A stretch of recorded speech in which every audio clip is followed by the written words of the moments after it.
All right, everybody, welcome to another edition of What is Faster. And today we've got two wildly different bikes that are kind of designed for the same thing, although from different eras.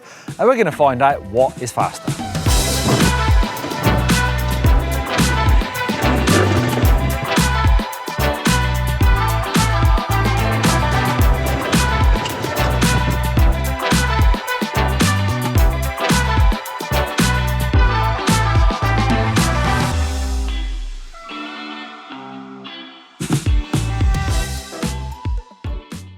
Okay, so we've got two cross-country bikes here, both kind of from the left field of thinking when it comes to bike design. Let's start with the easier one, the bang up-to-date Orbea Alma. Kind of unusual because it's got a rigid fork on the front of this, so full carbon fibre frame and fork. 29er, of course. Got a super lightweight build on this thing, light tyres, got some E13 XCX carbon wheels. It's pretty much as light as they come. In fact, this is lighter than my road bike. And this is a Whyte PRST 1. If you're thinking, what the hell is that? Then you'd be right. But also, check out the video I've done where it's all about this bike. I talk about the history of this bike. This is from the late 90s. It was a crazy design that some people absolutely loved back in the 90s, had sort of a cult following. I talk all about that in the video. So as you can tell, it's got this crazy fork on the front of it, a linkage fork running this shock. This was a cross-country bike. Actually, this won UK national rounds in the hands of Paul Lazenby. I think late 90s it would have been. And at the time, that was unheard of. No one rode full suspension bikes at cross-country. So, you know, it was kind of a leader in the terms of cross-country bikes that were full suspension. So completely the other end to that, fully rigid, full suspension. It was super efficient at small bump compliancy. That fork really works. The Whyte PRST 1 weighs in a very respectable 12.5 kilograms or 27 pounds. Whereas the Orbea Alma weighs a ludicrous 7.5 kilograms, which is 16.5 pounds. Of course, at What's Faster series of videos, I just do a timed run down the hill on these bikes, which I am going to do. These are cross-country bikes, but I'm going to do it just for the hell of it. I think it could be funny, could be interesting, see how close these things are going to be down the hill. I kind of think my money is going to be on that bike, but fully rigid does get pretty wild pretty quick. Let's see, that fork feels crazy going downhill fast. Not very nice, if I'm honest. On that previous video, I almost lost the front end, washed out the front end a couple of times, so it's going to be scary.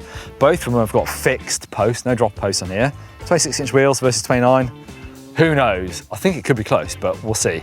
I'm expecting one of these is probably going to be at the bottom of the leaderboard because we've got some fast bikes up there.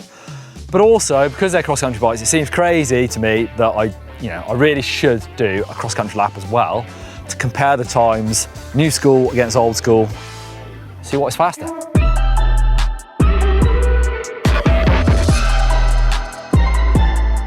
Okay, so I'll do the downhill times first, and which one do I want to ride first? Well, I think I'll take the Whyte because at least that's going to feel like a rocket pedaling back up afterwards. So here we go.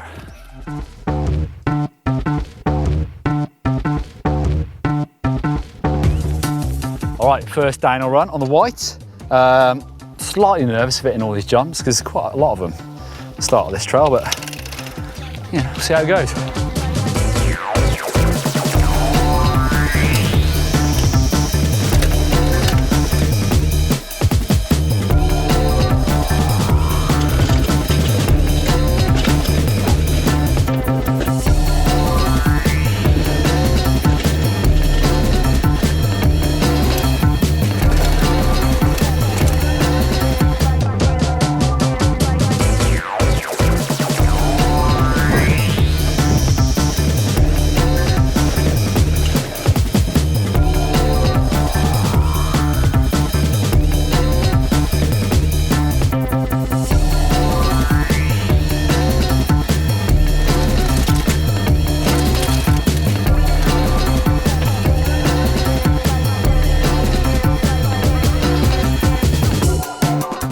Right, it's time for the downhill run on the Orbea Alma. Already feels less scary.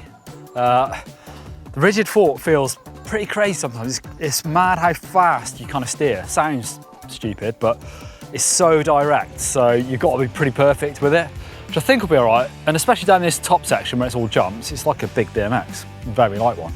So I'm hoping it's going to be really fast down here. So when it gets rough, I'm gonna have to be a bit more careful, and it's gonna be rough. So here goes.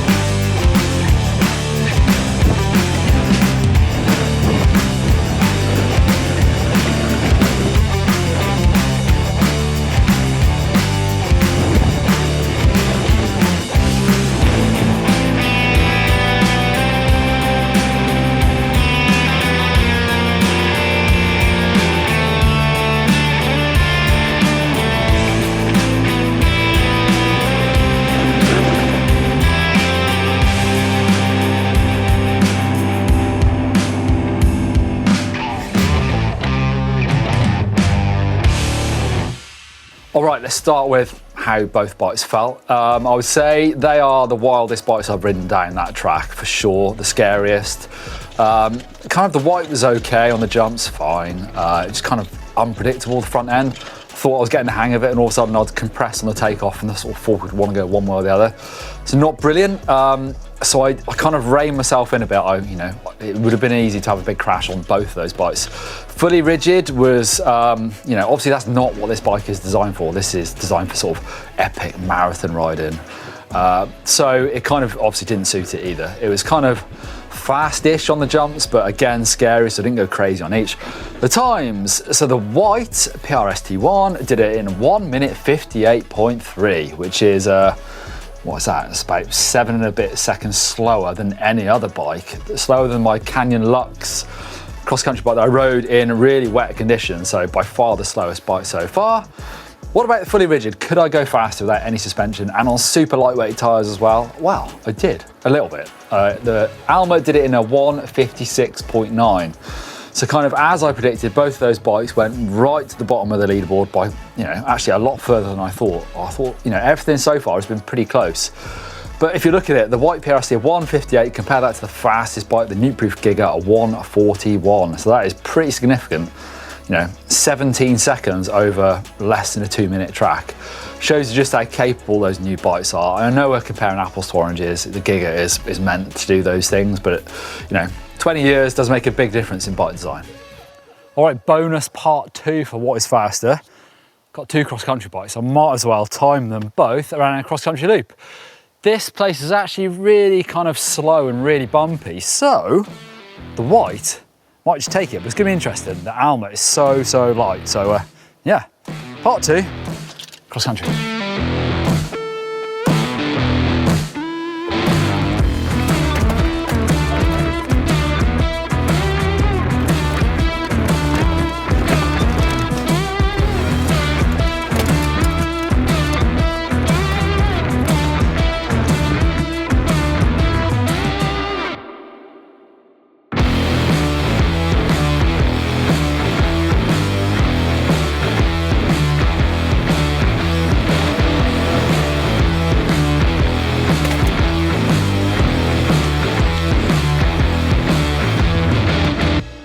All right, enough messing around. Now to the cross-country times, where we're in the proper domain of both bikes, so a bit more respectable.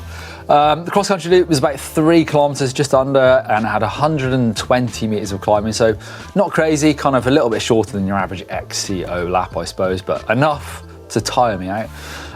So the Whyte PRST did it in 15 minutes 17. Felt okay, over the bumps, the bike does feel good. Like I've already said, in the technical riding, that's where it kind of, even on cross-country style technical riding, it kind of feels sketchy, kind of unpredictable, and actually didn't feel, to me, that efficient, because I've been riding the Alma.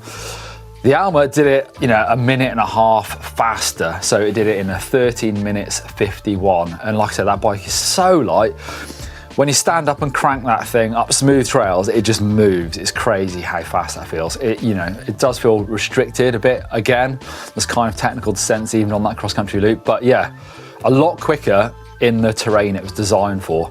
And even that isn't quite what the Alma is designed for. It's meant for doing like bigger, longer rides, less bumpy, kind of more epic gravelly rides, I would say. But quite significantly faster on the modern bike. Would you expect that? Yeah, I guess I would. It's quite a lot there. So there you go, comparing two wildly different bikes. I know there's kind of 25 years between them, but it was fun to some degree, kind of scary to others, but let me know what bikes you want to see next on the What's Faster and I can compare them. Please don't make them any scarier than the Whyte PRST though.